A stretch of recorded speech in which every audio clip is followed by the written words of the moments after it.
Hoy vamos a hablar de la sostenibilidad como un principio de la naturaleza. Para eso nos vamos a apoyar en la documentación, en la historia que hay del término. Empezamos entonces en 1300 con la ordenanza de Brunoir, que es una legislación francesa que entregaba unos permisos de caza y de uso de bosques con unos límites, los cuales se establecían mediante unas visitas que había que hacer a los campos para garantizar la perpetuidad tanto de las especies como de los bosques, para garantizar el uso en próximas generaciones del mismo recurso. En 1700 aparece el libro Silvicultura Económica, que también es un referente importante del término. Allí se acuña el término en alemán y Karlowitz básicamente lo asocia más al tema de bosques, pero también establece exactamente el mismo principio, y es cómo garantizo que tengo una rotación, un uso que permite la regeneración suficiente para garantizar el recurso hoy y en las generaciones futuras. Entonces se constituyen en dos bases importantes para lo que empieza a ser de allí en adelante todos los encuentros que se han realizado alrededor del tema de sostenibilidad.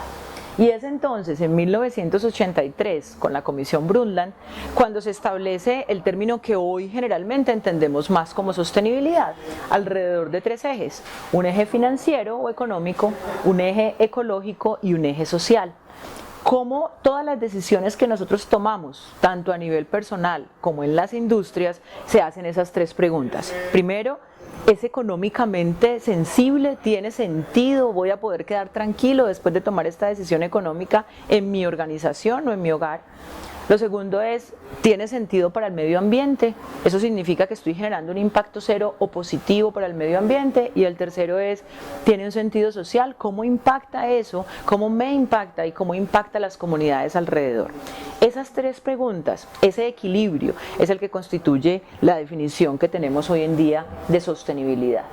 Se siguen dando una serie de encuentros frente a los cuales algunas personas son un poco escépticas y dicen, hablamos mucho, poco se hace, pero realmente de allí tenemos unas herencias muy importantes. Nosotros del Acuerdo de Montreal, por ejemplo, heredamos todo el tema de refrigerantes, donde la remoción, digamos, de aquellos que generaban problemas en la capa de ozono se dio. Tenemos también una herencia importante en el tema de movimientos transfronterizos de residuos y de materias primas, de sustancias químicas. En fin, se han tenido una serie de ganancias a partir de estas discusiones, y finalmente vemos que en el 2015 pasa como algo excepcional. Hay mucha información, hay muchas cosas nuevas, muchos retos que nos mueven a partir del 2016 en adelante en un desafío de sostenibilidad muy interesante. Para mencionar algunos, tenemos los Objetivos de Desarrollo Sostenible, ¿sí?, que reemplazan a los objetivos que teníamos del milenio, ya una vez cerrado el plazo y cumplido. Vamos a discutir más adelante en detalle sobre esos objetivos de desarrollo sostenible. Tenemos también el Acuerdo de París, que tanto a nivel de industrias como a nivel de país e individual nos compromete con una serie de puntos bastante importantes para el tema de la sostenibilidad. Y finalmente menciono a Laudato Si y a Una Fuerza para el Bien como una voz de las comunidades religiosas, también impulsando fuertemente el tema de la sostenibilidad.